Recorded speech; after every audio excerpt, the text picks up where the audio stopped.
This past week, we saw a couple new releases in the Google Play Store in the form of Google Play Editions. Now, while these particular versions of these devices are basically made for developers so they can provide better software for those devices, they are available in the Play Store for a price, and the consumer can benefit from them. Should they? Hey, it's Josh Vergara from Android Authority. What's going on, everybody? And this is your quick review of the LG G Pad Google Play Edition.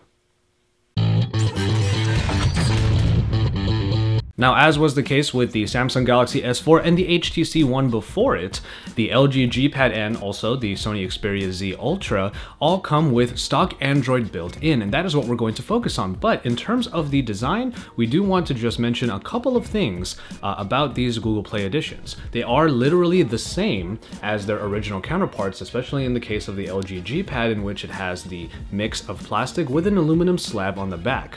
One thing I do like, however, is that the Google Play Edition comes in black standard. There is a black version of the original LG G Pad, but when I opened up the box and I found this black edition, oh, this thing just looks really attractive. After that, you have the 8.3-inch screen that brings 1920 by 1200 resolution and makes all of the elements look really great. If you want to know more about the design and the display of the LG G Pad, then we have the full review that I did on the original here at the Android Authority channel. Underneath the surface, we still have the Snapdragon 800 that powers a stock Android build and provides really good performance, especially with the optimizations in Android 4.4.2. After that, in the hardware, expandable storage is available with a small slot that is found at the top of the device. And then a 4600 mAh battery unit provides very good longevity for battery life. And now we get to the software and the camera, where the differences start to show. The Google Play Edition of the LG G Pad comes with stock Android, which is what makes it pretty unique. And after all, the stock Android build, Android KitKat 4.4.2 in this case, shows that it has the same minimalistic build and just performs its very few tasks very well, mainly different search functions. This is compared to the LG G Pad original, which came with the Optimus UI that came with a lot of features. So while this is basically not really a negative at all unless you really want all of those features, we can look at the LG G Pad, the Google Play Edition, in terms of what it is lacking compared to the original.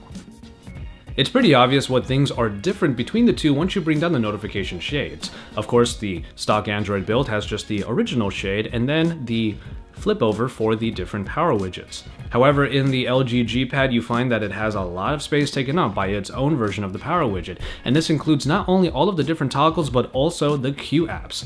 Yes, the Q apps, the Q slide apps rather, are what are missing here, and while they did bring a lot of extra functionality in terms of multitasking with small overlays over what you're already doing, it is definitely not available in the Google Play Edition.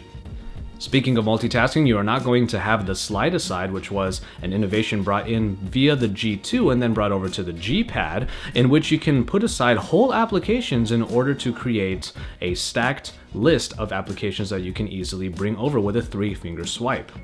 No, in the stock Android build, the Google Play Edition of the LG G Pad, your multitasking will be relegated to just using the recent apps button. And actually, in that regard, it doesn't perform very badly at all. It is about as fast as it should be and allows you to multitask between apps pretty easily. Actually, the only thing that I would view as a bit of a loss is the lack of the knock-knock.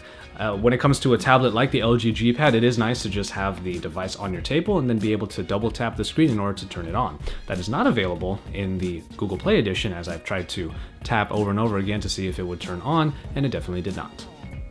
In the camera situation, it is pretty much the same situation. After all, the stock Android build does have a much more minimalistic camera, and compared to the camera found in the original Optimus UI, it loses a lot of the features that were included there.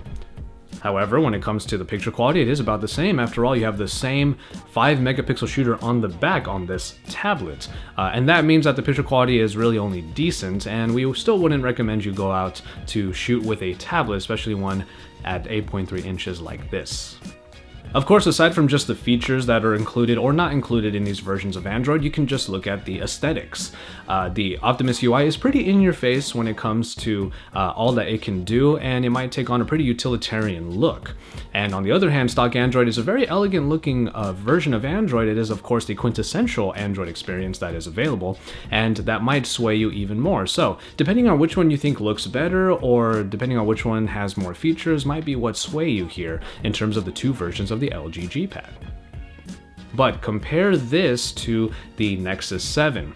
Now we're going to have a full comparison between the LG G Pad and the Nexus 7 coming pretty soon.